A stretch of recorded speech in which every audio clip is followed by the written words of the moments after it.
Good afternoon, ladies and gentlemen. My name is Wally Elephant, and I'm here to talk to you guys about sexual harassment in the workplace. What is sexual harassment? Sexual harassment is any unwelcome sexual advances, requests for sexual acts, and other verbal or physical contact of a sexual nature. Uh, Sexual harassment can happen in a lot of ways. The vast majority of sexual harassment is done by a male supervisor towards a female subordinate, although a less common victim can also be the same gender as the harasser, and a man can be the victim of a female harasser too. There are three forms of sexual harassment: verbal, non-verbal, and physical.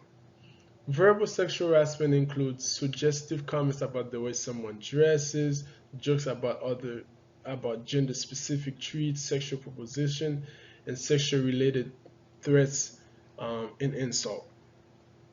Non-verbal sexual harassment includes suggestive or insulted noses, obscene gestures, pictures, and physical sexual harassment includes touching, pinching, or sitting too close or intentionally brushing against someone else's body.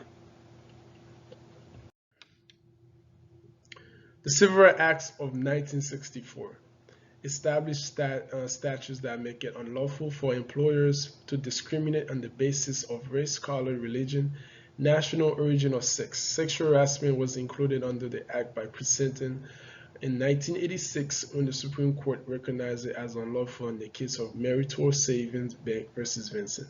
This landmark decision enabled a victim of sexual harassment to sue their employers for monetary damages.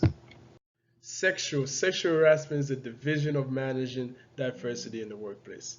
Sexual harassment has become a major workforce issue, and you have to deal with things such as financial penalty, bad publicity, negative workplace environment. There are a variety of consequences sexual harassment can have in the workplace. A few of them are financial penalty or lawsuit filed against the company that does not properly protect employees' rights when incident happen. And when it comes to bad publicity, the public will begin to believe in if a company is being held legally responsible for not protecting its employees, which eventually will lead to negative workplace environment. Just a workplace environment where employees feel scared to speak up, they are distracted from their work, and they are even afraid to come to work. So what are some of the challenges managers going to face when it comes to sexual harassment? The first thing will be to protect all employees from the trauma of sexual harassment. This is very, very significant to make sure that as the manager, we know what type of sexual harassment they are, what the facts are, and what's the best solution to deal with those type of issues.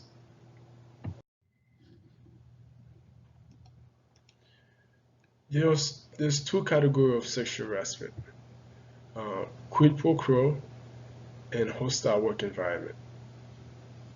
Quid pro quo is employers use rewards or punishment to force employees into sexual act or relationship.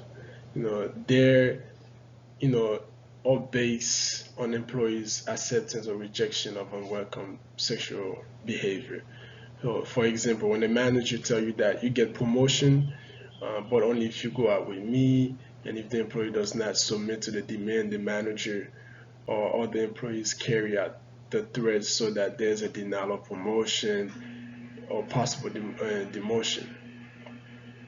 The second one is hostile work environment, and conduct that unreasonably interfere with work performance or creates an intimidated, hostile, or offensive work environment. It that is created by unwelcome sexual behavior or offensive behavior directed at an employee that affect the employee's ability to do their job. Because everybody want to do their job when they go to work, so they can stay motivated. For example, this is a work environment employees do not feel safe at all. They do not feel safe at all while being subjected to constant abuse, such as name calling, being subjected to crude photographs, or being touched inappropriately. You know, so this is very important.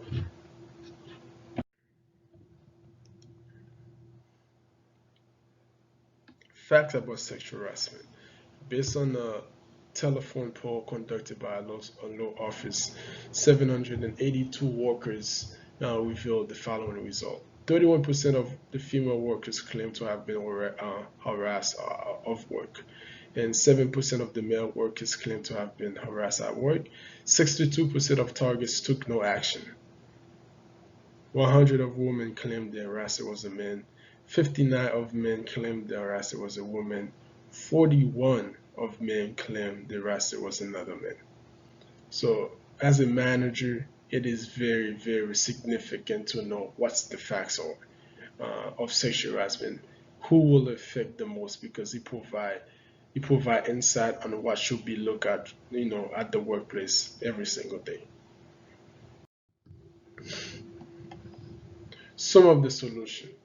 Um, the first step in solving the challenge of sexual harassment in the workplace is to take preventative measures.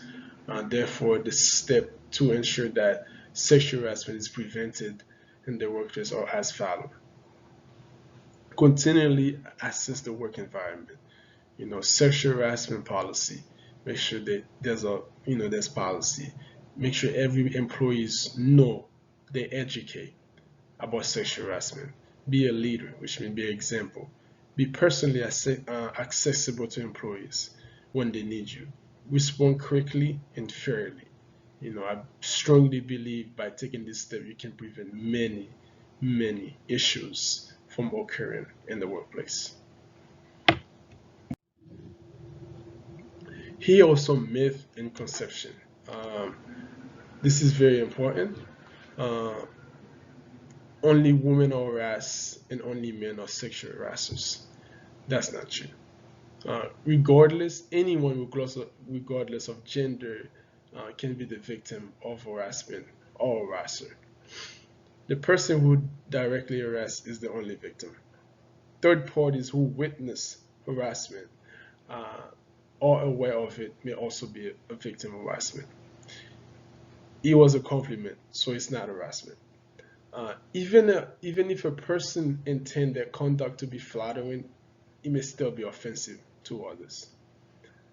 Harassment is motivated by a desire for sex. Uh, Sexual harassment is often motivated by dominance, power, and bullying. Um, if I ignore harassment, it will go away. Research has shown that ignoring harassment will only make the problem worse. Uh, the behavior must be repeated to be considered harassment. Isolated incident are exempt from how for hostile environment, but a single severe incident can be sufficient in most cases. So, and the last one is offensives outside of the workplace activity don't violate company policy. It does not matter. Offsite conduct between employees and or a supervisor can violate company policy if it contribute to a hostile environment and involving quid pro quo.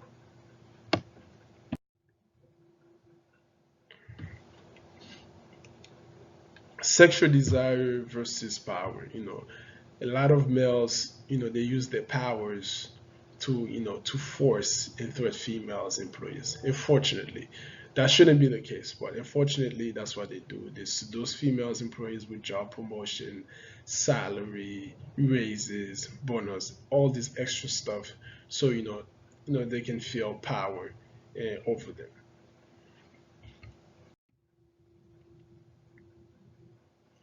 Are the victim always women? That's a question that's been going on for a while now. Are the victims always women? We often talk about sexual harassment against women in the workplace, but recently a lot of cases have been filed with males being the victim.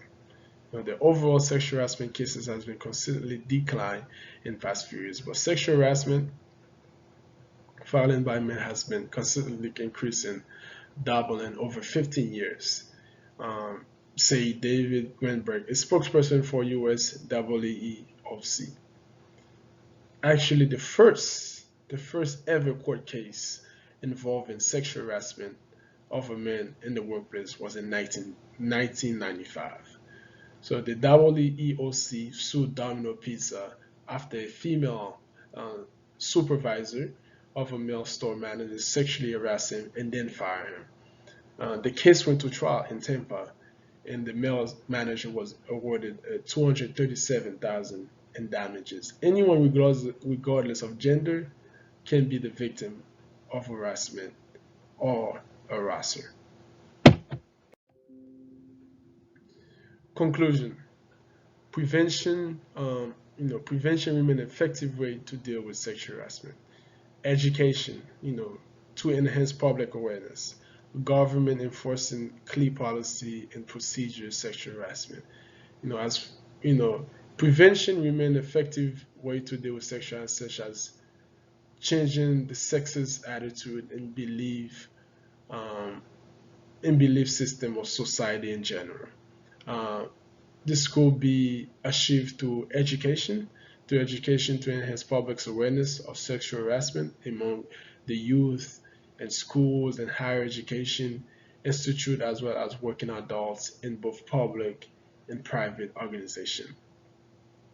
The government. The government are the largest employer in the country with nearly 1 million workers could take a major lead by enforcing clear policies and procedures on sexual harassment. This concludes my presentation for this afternoon. Thank you all, and have a great one. Thank you.